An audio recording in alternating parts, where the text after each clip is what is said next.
This is Alicia Rouverol, and I'm with Janice Smith at Shell Point in her car. and it is July 28th, 2000, and this is my tape number 72800JS.1. And we'll be talking about the exhibit development for the museum and also about Ms. Smith's family history and fishing.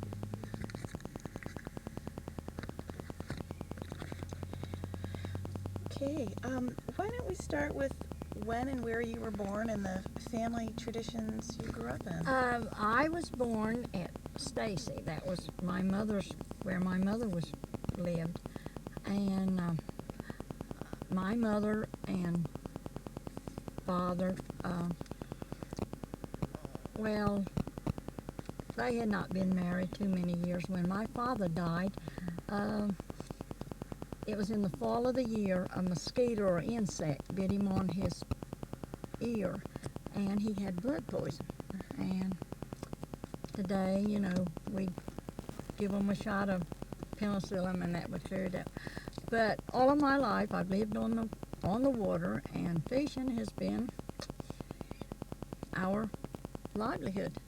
Now, my mother's brother was not a fisherman. He left and went to school to Carolina and was a pitcher on the Carolina baseball team and worked for years with Crest, and then he worked at the shipyard doing well. But the rest of my family was more or less, commercial fishermen, and our living came from the water. And I remember when we were kids, in the summer we would go down to the landing, as we called it, and all the long haul nets would be spreaded on rails out in the water to keep them dry so they wouldn't deteriorate. But we'd swim under the nets. Oh, great. But I remember there was summers that we didn't have any fish. When we had fish for our meals, we really thought it was like having chicken, see. But as time went by, I'm jumping back to the 80s now. When we were packing fish in the 80s, we had the most gorgeous fish then we've ever had. And see, Billy and I have been in the fish business. Well, we went in the fish business in 1950. He was very young and I was too. The money I was to go to college on, we built a small house, and then we mortgaged that house to buy a run boat to go out to the long haulers, and we started that small business. Then later on, when we paid that $10,000 back, we went again, and I believe we borrowed $15,000 that time, and we built a trawler, and it was named for our daughter, Myron A. Smith, and that's how it all went from the beginning. Now, you said that your granddaddy had been a crabber. He was the one that had the long haul nets, but he bought crabs, peeler crabs in the spring and shedded those, see. And he did that on the side. And I loved to go, my friend, the girl that was raised next door to me. See, I was an only child. So she was really my best friend. And she and I would go down, when we'd get home from school, down to the landing. And we liked to fish with a hook on a cane pole. And I remember the time we caught the eels, and they accidentally fell into the crab float that was about ready to make the beautiful soft crabs. And we got run up the dock. But that was the way life was. I mean, that's always been part of my life, and I guess that's why I get out and push and shove and do the things that I do for the commercial fishermen. They're my people. Yeah. How far back did people fish in your family? Oh, they went back to my great-grandfather. My great-grandfather was Martin Ross Fulcher, and I remember he fished, and he sold his fish to Mr. Charlie Wallace in Moorhead. And later, I think the Wallaces were the group that had the Manhattan plants years ago in Moorhead. So fishing has gone on ever since when. But the grandfather that was in the Confederacy, he used to be on a four-master sailing boat, and I guess the water was his way of living. Now I don't think he ever fished, but he was on the water, and so the water and fish has been my life. Right. And it sounds like both fishing and processing. Yep. In the history. Yep. What about women on the water? I mean, I know down by the dock, the landing, but Well, there's women that does go on the boats. Now I've gone maybe on the run boat down to the Royal Shoals to pick up fish. And last year I took Frances Eubanks. She wanted to go and take pictures, and we did that. And I'm supposed to take Frances out on that shrimp boat in the ocean, but I don't know. I just went out on a shrimp boat.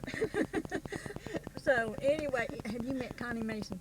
Yeah, I interviewed her. Well, and I've Connie known her Mason for years. is a cousin Yeah. of mine. Oh. My grandmother is Stacy, and her granddaddy were brothers and sisters. That's nice. Good cousin to have. Yeah. So anyway, I thought maybe I could talk Connie and going with Frances. And your Mason, is that your That's maiden name? maiden name. And your parents' name? Did I get this? My mother was Lillian Fulcher, and she was a Fulcher. That was her maiden name. And my father was Myron Mason. I hear the Mason name is pretty big in Stacy. Stacy and down here, and we're from the George Mason group. George Mason University. It's a good group to be from. It's great. So you're talking about the women on the water. Well, What about in your family's I generations? don't think any of the women in my family really ever got out and went on the water. Maybe on a Saturday afternoon we went mulleting or swimming in the fun thing like that. But all of them worked in the processing, shrimp houses. And my grandmother, she was the wife of my grandfather, Stacy, that I was telling you had the crab house. She always opened oysters and that sort of thing. See, they had an oyster house at Stacy. They had oyster houses at Sea Level Sea. And I think they had some sort of plant. They steamed oysters, and canned them years ago. Now, that was before my time. So there was women who worked in shucking in your family. Yeah. Previous generations. And I remember my grandfather used to go scalloping, and he would bring them home in the afternoon when it was cold, and they'd open them in the kitchen. And my grandmother always got in there and helped him do that. So it's. I know in the Chesapeake, a number of people I interviewed said that even though the woman might not be on the bow of the boat, that she was always a part of the fishing operation. She was. In some way. What ways were women involved in those operations in your family? Well, and even in your life. Story. in my life, I always I worked at the fish house. I kept books. I guess I did everything but drive an 18-wheeler. I never did that, But all the rest was probably a bit of a handful. Yeah. So what would a typical day be for you?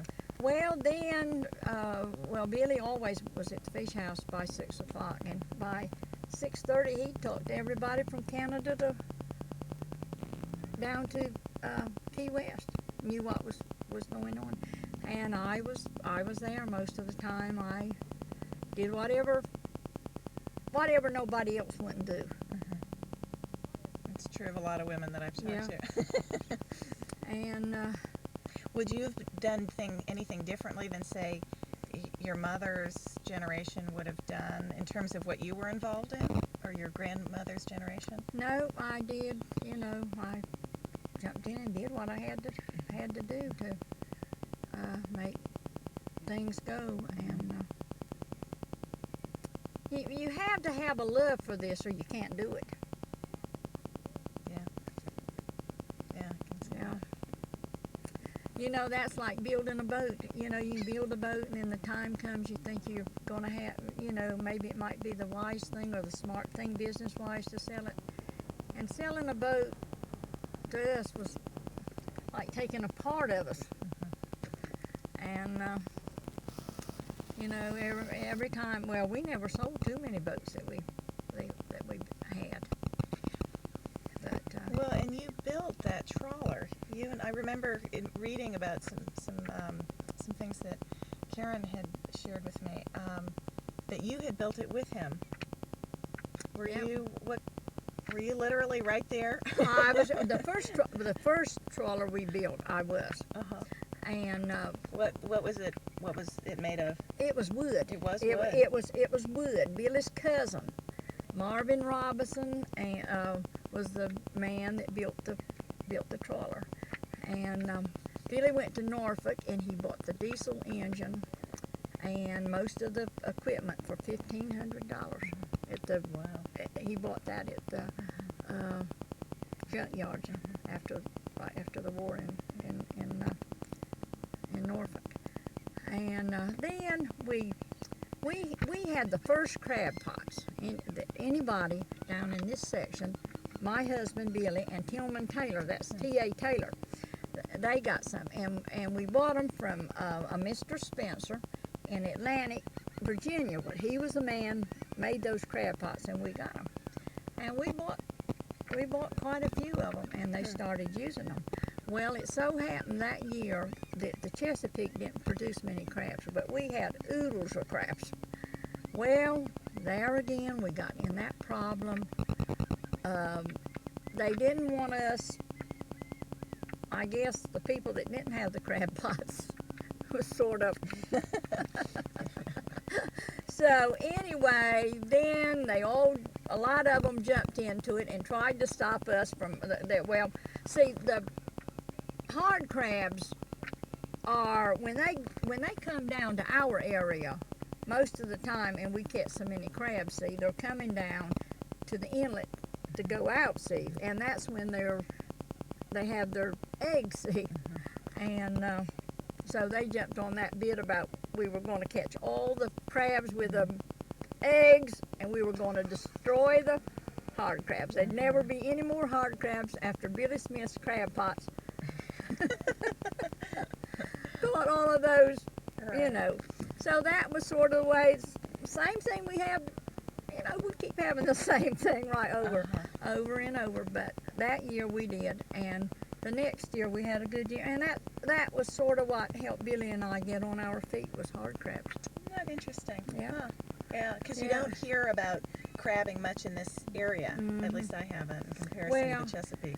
Well, we did, and we sold crabs. You know, when people will say to me, "Oh, those crabs in Maryland are better than the crabs in North Carolina," I laugh in their faces. Now, I think the people in Maryland can take crab meat and do more with it than the people in North Carolina. But I think the secret is the people in Maryland that do those crab cakes, they put more crab meat.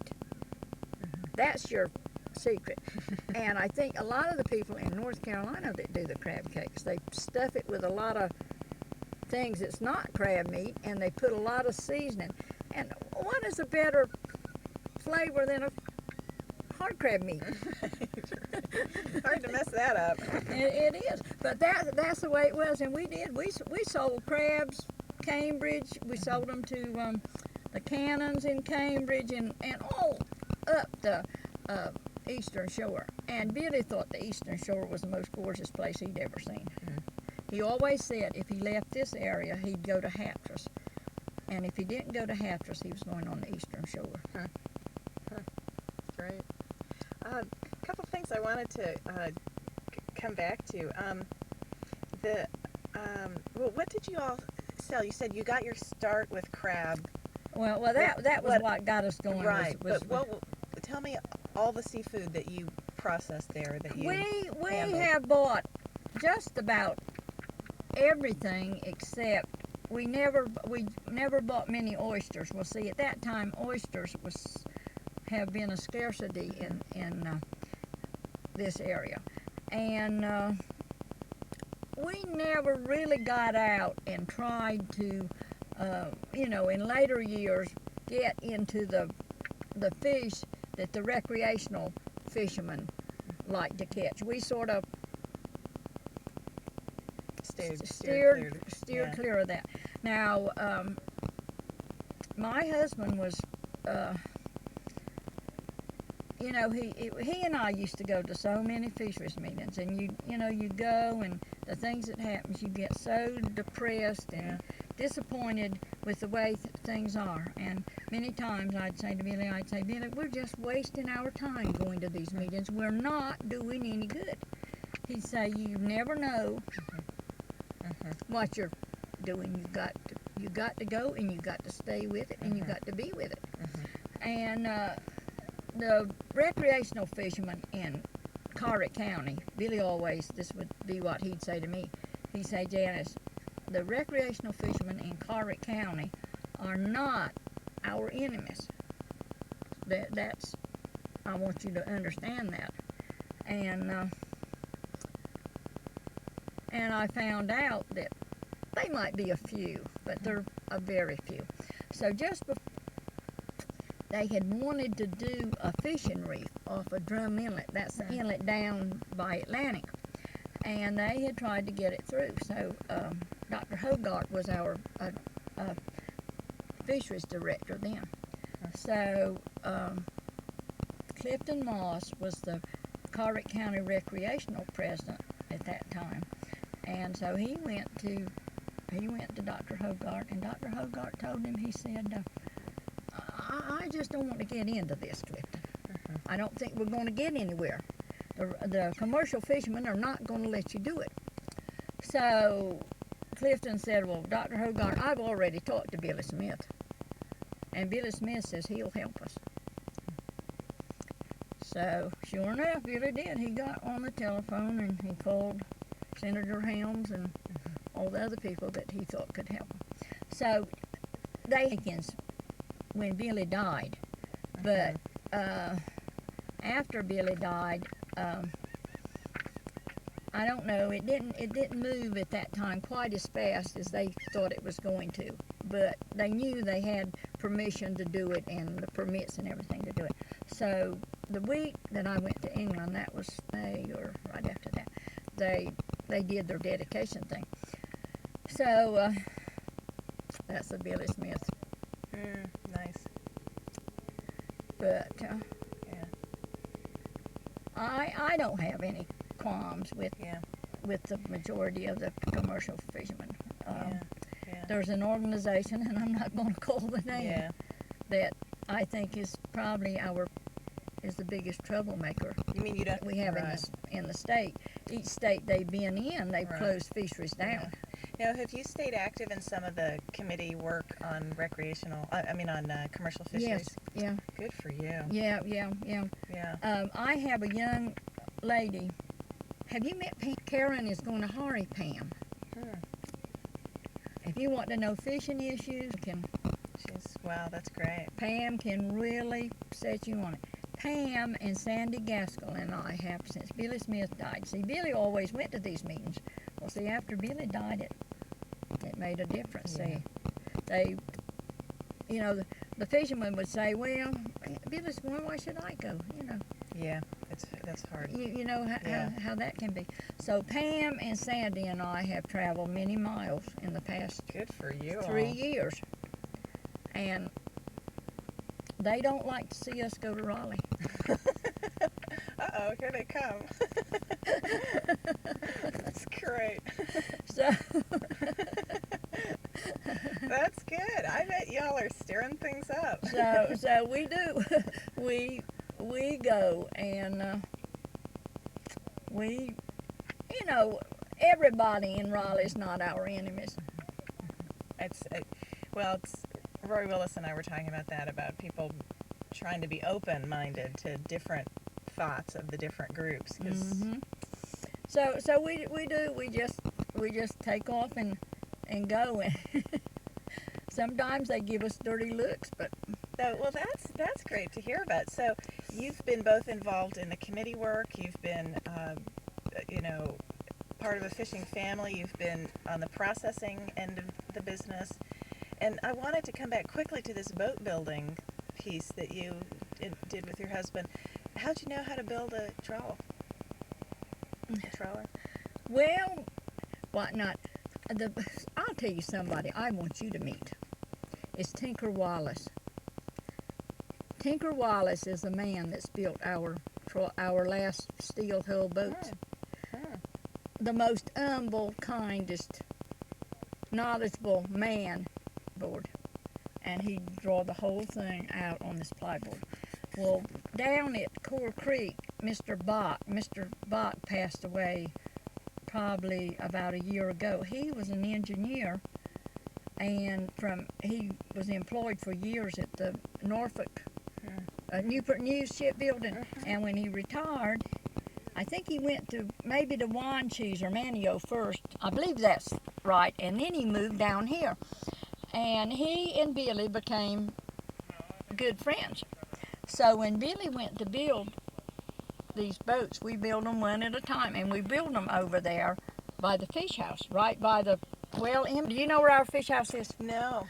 Well, you know, as you come across the causeway, the bridge is over there. Well, our fish house sits to your right down by the side of the fish. You've seen those black hulled boats with the white cabins and the yellow trim on them. Well, they're our boats there. Right.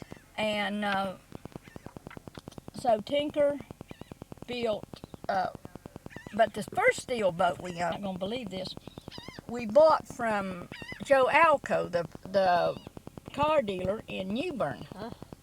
See, I guess it was in the 80s, when the government turned loose all of the low interest money, and everybody jumped into building trawlers. Oh, interesting. Well, see, the government's gotten us into a lot of these boats that is in the water. It's their fault the boats are. That's actually true of other, like poultry growing. The money that became available to build poultry barns meant that things expanded farther than the It's industry. hot here. Yeah, it is. Let's see if we can move somewhere where we can get better. Okay, I'm going to pause this. So we were talking about the expansion that happened. But in the 80s, they turned loose a lot of low interest money. And a lot of these men, businessmen, doctors, lawyers, Indian chiefs, they borrowed this money. And they thought having a boat, all the problem was get in the boat and they had it made. And right at that time, we had bought a boat, the Captain Rose, from Charles Davis, and that was Davis Seafood in Beaufort. And he had built this boat, the Captain Rose, and the Captain Rose was named for Captain Clarence Rose. And I would say probably Captain Clarence Rose would, if you had to say somebody that was the father of trawling in North Carolina, I'd say Captain Clarence would be the person. Well, anyway, Captain Clarence worked for Charles Davis, and there was some misunderstanding or some difficulty, and so Captain Clarence had 7 or 8 sons. So some of those boys were on there, and so they left the Charles's boat, the Captain Rose. Well, then later, we bought the Captain Rose. We paid $160,000. We bought it $180,000. That was a lot of money. We bought that boat, and Captain Clarence was the captain. And this boat went to Greenport, Long Island, and they sold a lot of they lobstered, that boat lobstered, and they sold a lot of their lobsters at Montauk Point. And anyway, we paid, our payments on that boat was $8,750 every quarter, plus whatever the prime rate of interest was. And we never missed a payment. We went right on through. And I think that was the greatest delight that I ever got out of anything was, taking care of Captain Clounce and his crew. It was really a treat to do a settlement for Captain Clancy. So anyway, How did you take care of him? Meaning? well, he would send his checks. He would send his checks back to us, and then we would share it up. And he'd send all his expenses and everything. Then we'd share it up, and I'd write their checks. So they would get their cut on the load, and then the rest would help to pay off the boat. Yeah. So you made it work. Yeah, and we never took any money. We never took any money out of that boat. What money went in that company stayed there to pay the payments. And then later, we used that boat. I don't know how many years we kept that boat. And then there was a family up in, I don't know if it's Mount Pleasant or Point Pleasant in New Jersey, came and wanted to buy the boat. So Billy decided, he and William, that was my oldest son, they would sell the boat. So then we were going, when we did that, we bought the boat from Joe Alco, the steel boat from Joe Alco. And we changed the name.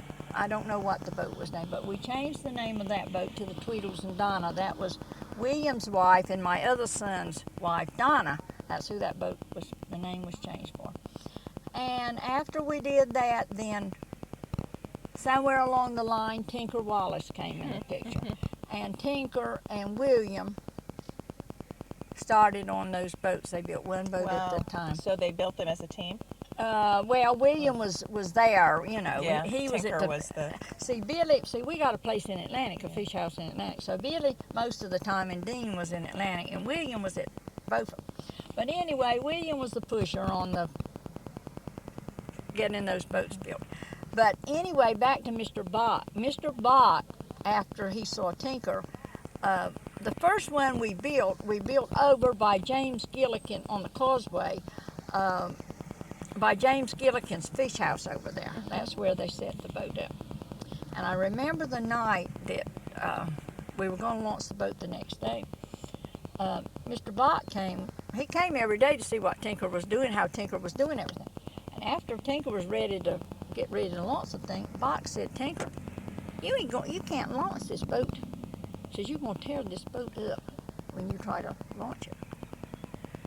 Well, I think Tinker had been pretty confident of himself, what he could do. Well, after Bott talked to him, he went home and got drunk that night. Well, and I had never heard tell of Tinker taking a drink before in his life. So the next morning, we all went bright and early. They were going to get this thing rolling early. We went down to get the boat launched. Well, when we got down there, Jim Gainey came and, it wasn't Jim Gainey, it was Jim Cooper came. He was the insurance man. And he walked behind William for about an hour trying to sell William insurance on this boat. He says, "William, that boat will never go off. It's going to get damaged." Well, that got Tinker more upset. But we got it off. It went off, and and after we got that done, that was the Leslie and Charles. That was the Leslie and Charles. Then we built the Catherine and Kimberly, and we did the Helen W. That was the steel boats, the last boats we built. I'm telling you about now.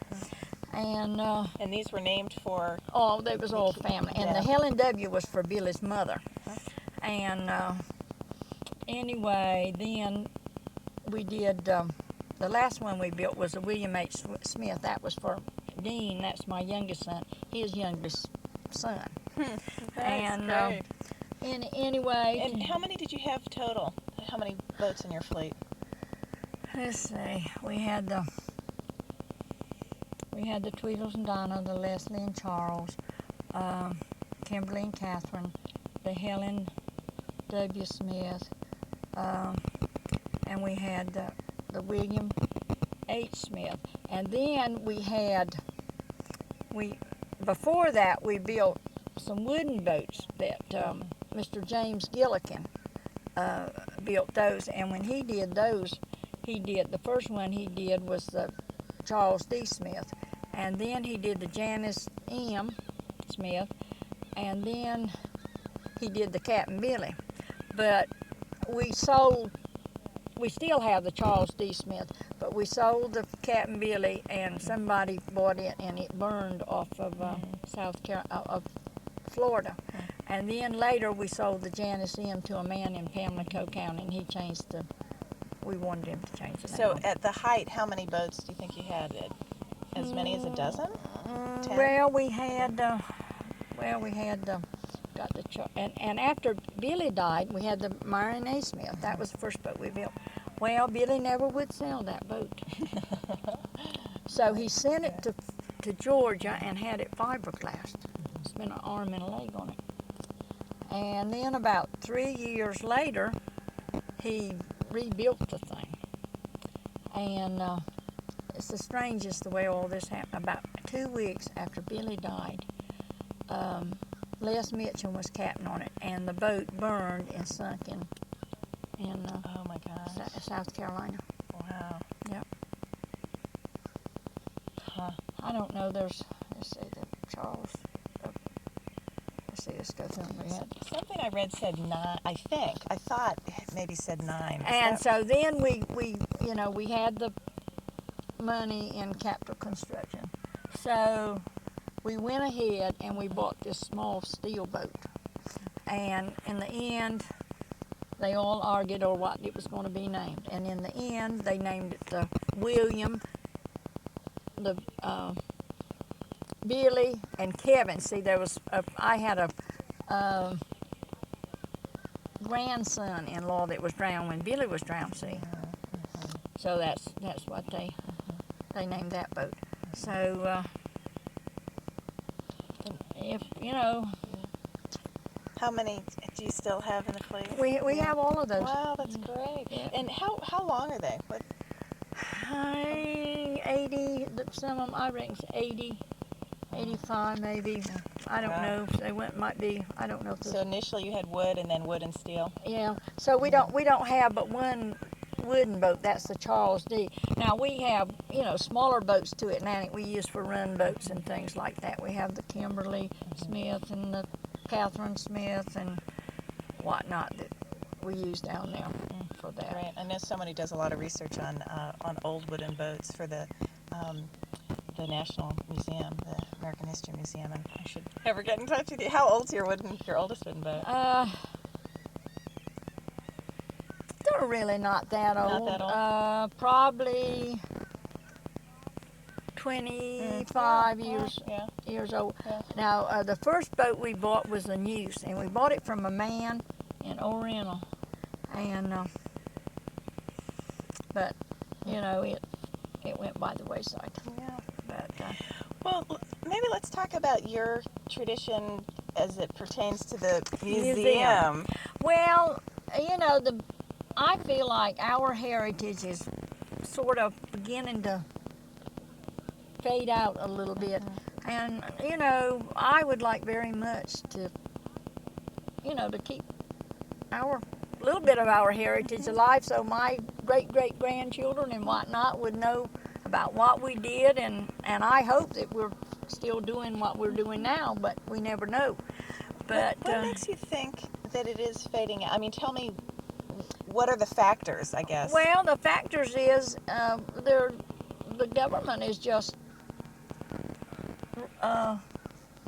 they're just taking us out a little bit at a time.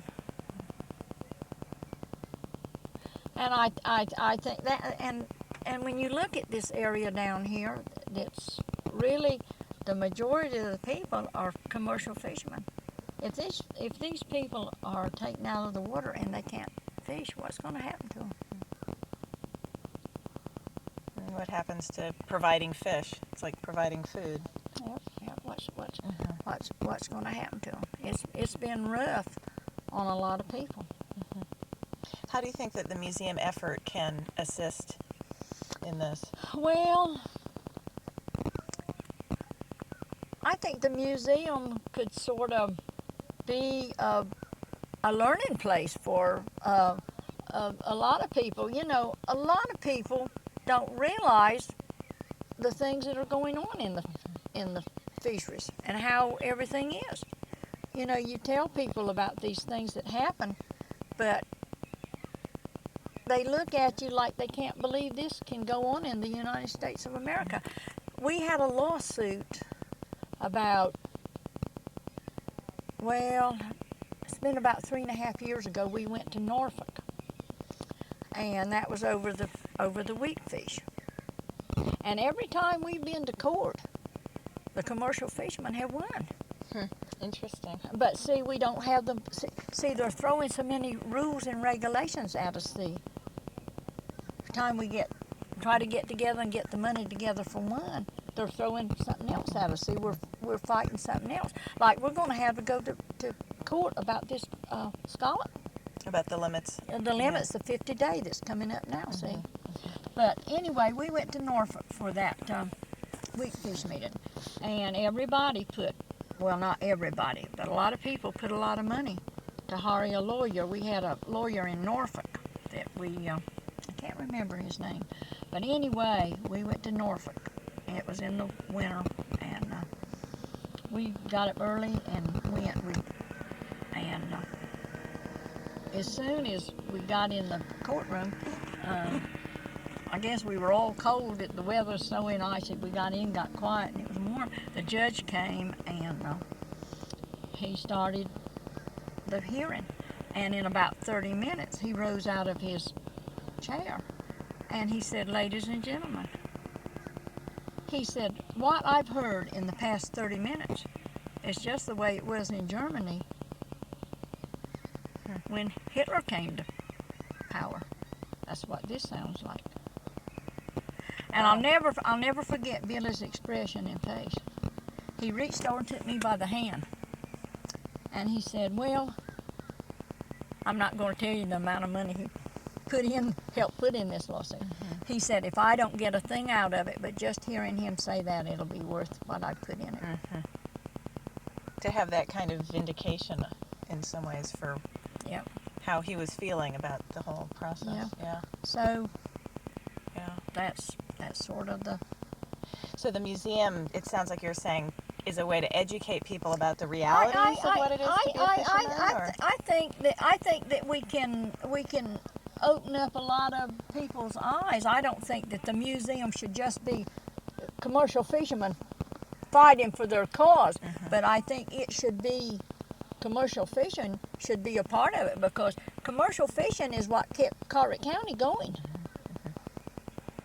Yeah, some of the people I've talked to, I've been asking about how do the other traditions relate to and fit into waterfowl, because it's called the Waterfowl Museum, but I know Karen and many people want to see it broaden.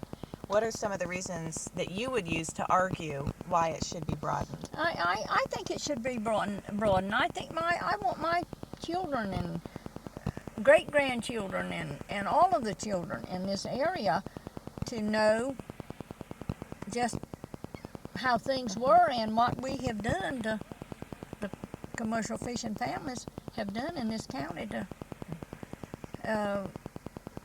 help provide a lot of things. See, in the little community where I live, Atlantic, see,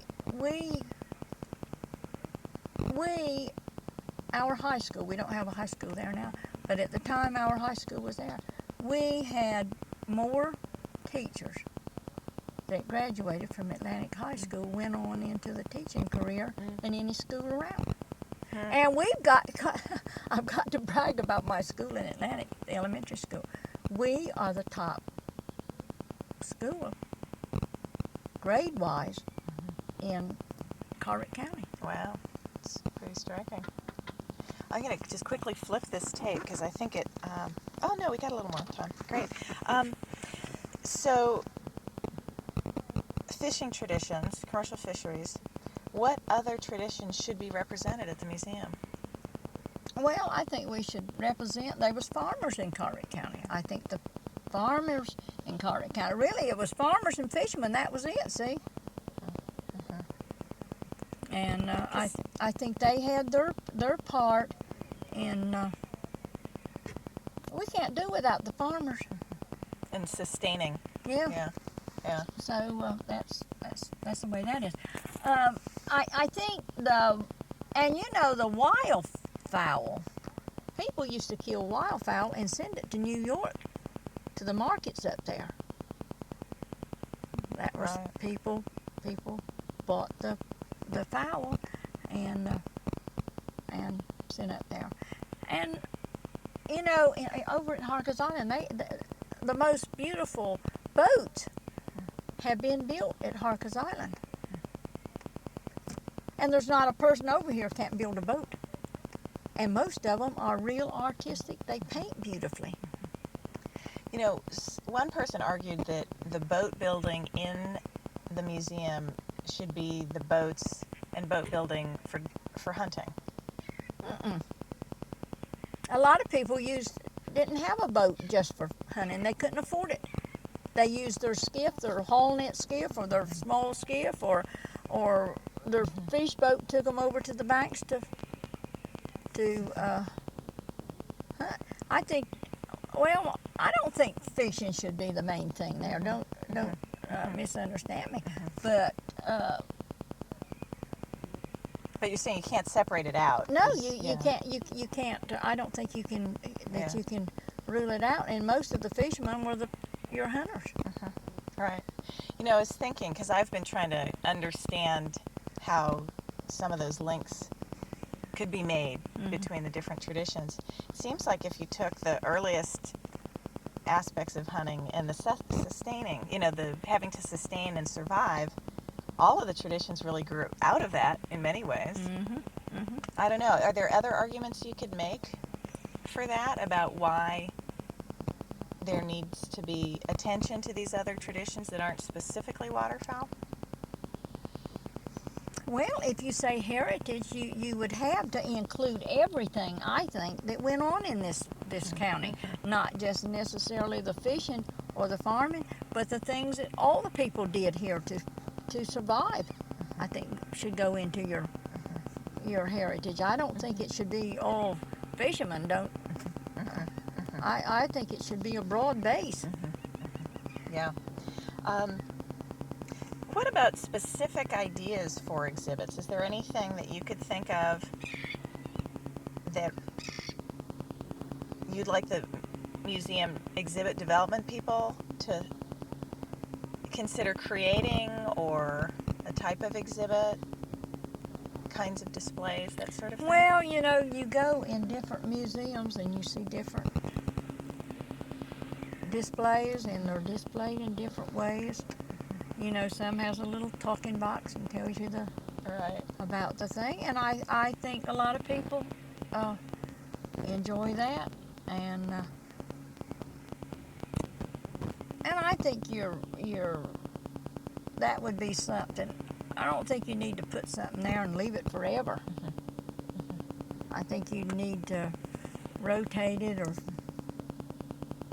switch it, and I think if you have a good display, I think a lot of these museums should have it so that you could borrow from this one or that one, and so sort of exchange, loaning. Exchange. Yeah. And it's like Karen was telling me, they went to Cherokee, and about the elderly Indian man that was telling about their land was taken away from them. That might happen to us. Let me quickly flip the tape here so we don't lose anything.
So you're talking about the fear of losing the land, or Well, access to water. if these people, that's like a lot of people, they're trying to push in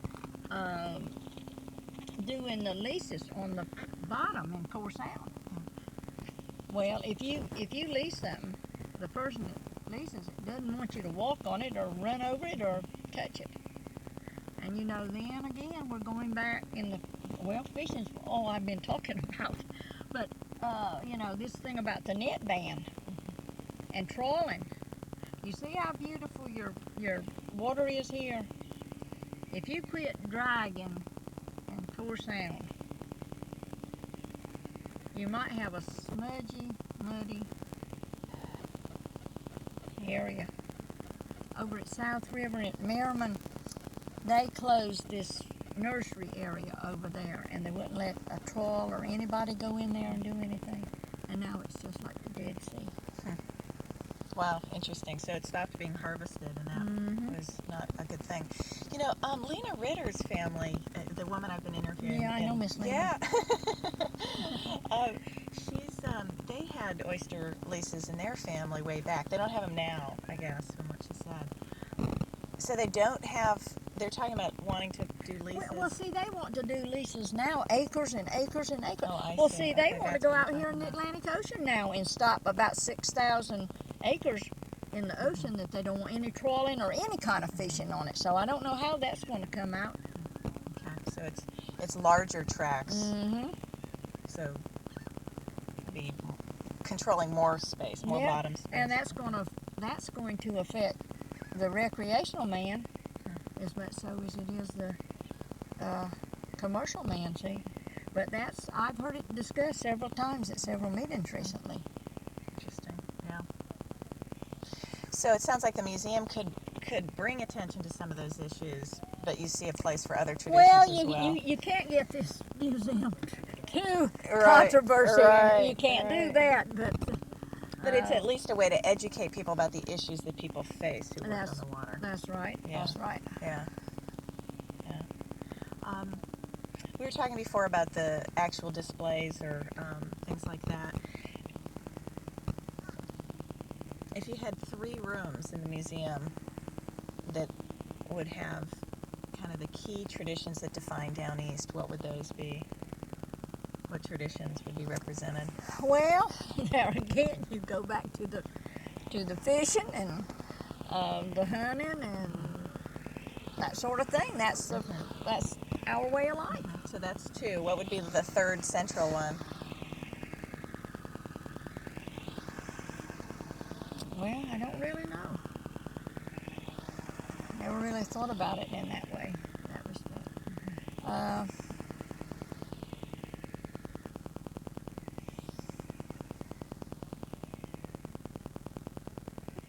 Some people have talked about boat building. Well, we talked about it earlier. Well, they did do boat building down Right. here, but see, after all of this came about, Right. now there's been a fish boat built up here at Hawkins Island, but they aren't too many,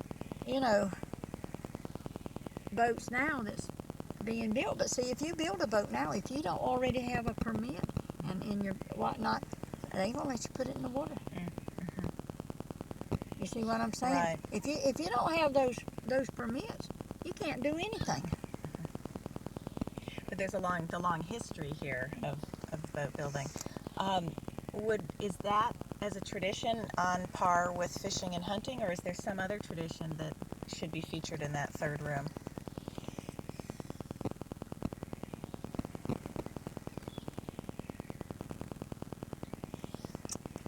Well, there's a lot of history on, in each one of these little communities. See, down to Portsmouth Island. Portsmouth was our largest seaport at one time. There was a hospital at Portsmouth. So, histories of the communities in Down communities, East. yes. Yeah, okay. You can go in these little communities and the things. Yeah, no, that's good. Let's talk a little bit about the Down East communities. What does Down East mean to you? Well, Down East is my home, and It means everything to me.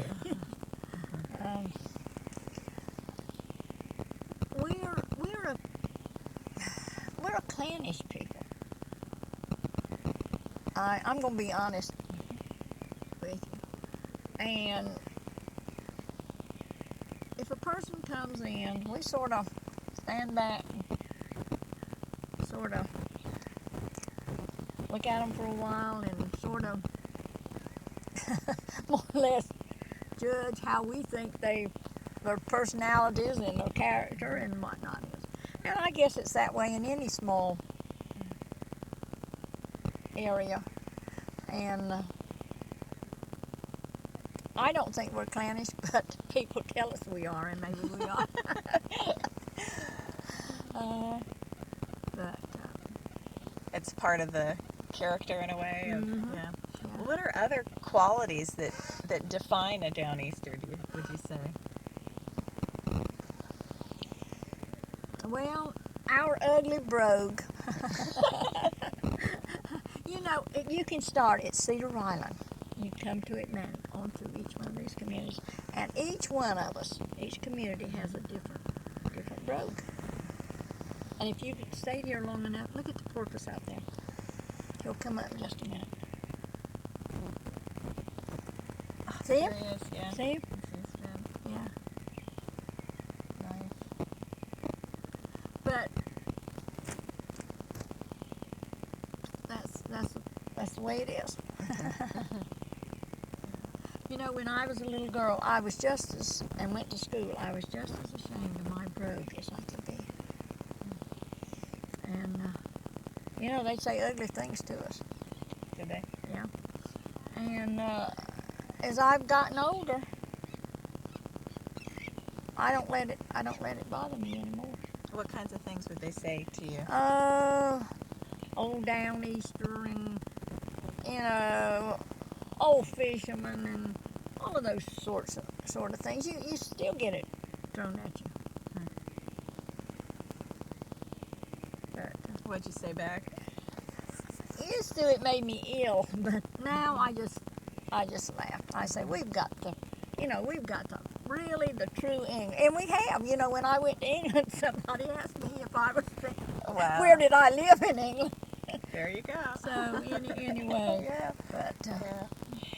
A couple people have talked about that, about developing a sense of pride over time about their community. Could the museum address that somehow? Are there stereotypes that the museum could address somehow in their exhibits? I think they could. I really think they could. Now maybe now at this stage of the game with the people that are living now, but you don't know how long the generations are going to keep that. You know, it can easily, you know, there's more people coming in, there's more intermixing in the marriages and whatnot than what there used to be. But we each one have Distinct. Yeah. There's a difference in our. Thinking about the longer term, what role do you see the museum playing in the long term in the community? You've talked about educating. Well, I think it can be as much a place to go and look at displays and whatnot, and it can be an educational thing. Are there other areas beyond education? Well, I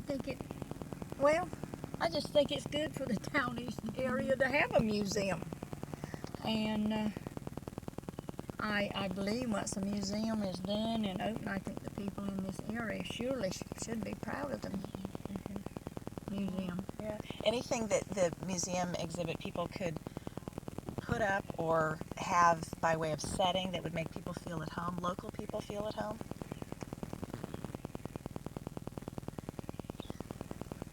Well, I think there's going to be people that's going to come to the museum, and I think it's like everything else. There's people that's not going to go to the museum. That's just like the museum in Beaufort, see. You know, there's people in Carteret County probably has never been in the museum to Beaufort. Yeah. But I've been many times. So, Right.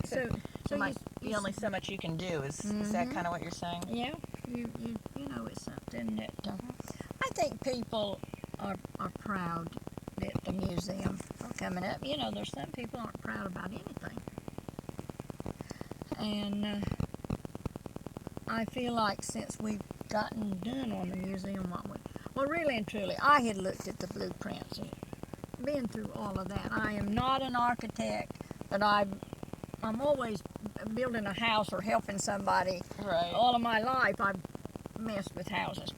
But I really, when I went and I saw all the heavy timber, I couldn't believe that we were going to have a building that big. And each time I go, I'm excited when I see what's done. I'm excited now about getting the heavy timber on the roof, you know, that's coming in.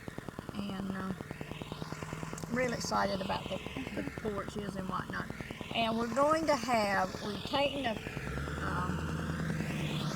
a swing that was built at Davis. Mr. Paul built the swing. And Pam Morris, the girl I was telling you that goes to Raleigh, Pam's going to work for the museum too. Anyway, I believe it's Pam's great-grandfather was the one who built the swing. Well, we got the swing and we took it to the station club. That's the adult handicap and whatnot in Moorhead. And so we took the swing there. And they're going to build us a swing like this one. I think we're going to call it the Davis Shore swing. Nice. We're going to have those swings made and used on the porch. Nice. That's what makes people feel at home. Anyway, I hope we can work something out so the station club maybe can get to sell some of those swings. Yeah. See, my husband, when he was county commissioner, they built the station club. And it's special. Yeah, it's important. One last question, because we've talked again about Pam Morris and your whole history as a woman in the fisheries and fish family. How might the story of women in Down East be told at the museum? Because Karen has talked about that. Connie Mason talked about it, about how central women are. Well, see, really and truly, the women were more or less years ago probably more active in the industry than what the women are now. Now, maybe 20 or 25 years ago, a lot of women headed shrimp, but we don't head many shrimp anymore. A lot of our shrimp, we sell them, you know, with the heads on. If we sell them fresh, you know, from the fish house. Now, if we freeze them, we have to head them, see. They had to be headed. But years ago, they opened oysters, they opened clams, they steamed oysters, and they worked in the oyster houses and the fish houses and whatnot. Down at Salter Path, they did a lot of that. Over here at Harkers Island and all down the... How do you think it would affect the fisheries now to have women more involved? Well, I think there's quite a few women involved in the fisheries. And we've got, well, I wouldn't say quite a lot, but we've got right many women that are active in the fisheries now. What do you think they bring that men don't bring to the fisheries? Well, I don't know. Tough question, yeah, I guess. I know that women on farms, for instance, play a pretty central role. Mm-hmm. And that even in hard times, this woman I interviewed, a poultry grower, he had a hard time dealing with when things weren't working, as the family farms were being in the poultry industry, poultry growers were going through hard times. And that sometimes the women keep things going in those hard times. In farming, is there any truth to that in fishing? Well, I guess to a certain degree, because a lot of these women, not I won't say a lot, but some women will up and go with their husband on the boat. I've never done that, so. But you've been to the meeting, you're fighting the fight. Yeah, we're fighting a fight. Right. Well, is there a place for the role of women in Harker's Island, in the Down East communities in general at the museum? Is that, what story needs to be told? Is that part of the story? I think that's part of the story. How might the exhibits display that or address that? I don't know. Roy Willis has got some tokens. Used to, when they opened when they'd open a gallon, I don't know if they were opening them by the gallon or by the pound. When they'd open, say, a gallon of oysters, the people that was running the oyster house would give them a token. Roy's got some of those old tokens. Hear that, Karen? Talk to Roy. So that would be, something like that would symbolize. Yeah. Oh, that's a good suggestion. So Yeah. thinking about artifacts that might And they somehow help pick tell that crabs. story. We've never really picked, now at Davis, at James Paul's and Nance's, his mother, Miss Lou. Miss Lou is 90-something years old. And I think she's still picking crabs. And if I was going to go there to get crab meat, I would want the crab meat that Miss Lou picked, because it would be the less shell in it and the most perfect Wow. that you would get. Now over in Pamlico County and down there, they've done more crab houses than what we do, in Corrick County. Right. But there's a crab house at when you go to when you start out of here and you head back to Beaufort, at East Corrick High School, the stoplight there. Well, when you get there, if you'll turn right and go on that South River Merriman Road, it takes you through there. There's a crab house, crab plant there, and that's Sam. I think of Sam's last name. Thomas has that, and then I believe that Kenny Pittman has. I don't know if Kenny is still picking crabs at Merriman now or not, but we've never had as many crab plants in Corrick County as they have in some of the other counties. Most of our crabs we shipped them. I know that a lot of African Americans work in crab picking. Are there whites? And I've heard Yeah. Latinos too. Yeah. Is Miss Lou white? Or White, she's white. Miss Lou picked. She might be an interesting person to talk to. A lot of history. Yeah. She's 90-something years old. Wow. Great. Is there anything more to add? I know there's so much rich history. You need to be interviewed again. I'm going to have Karen make sure that. but for the museum exhibit development process, is there any final word you want to make sure they keep in mind as they're setting about this? I want it to be so that we have a general mixture of everything that's ever going on in Corrick County. Boat building, fishing, farming, the whole bit. That's Corrick County. It's a nice note to end on. Yes, that's Corrick County, and that's great. Good. So. Okay. Well, listen. Thank you so much. Well, I've enjoyed really enjoyed it. I've enjoyed it. This is great. This is Alicia Rubrell with Janice Smith out on Shell Point. It's the end of the interview.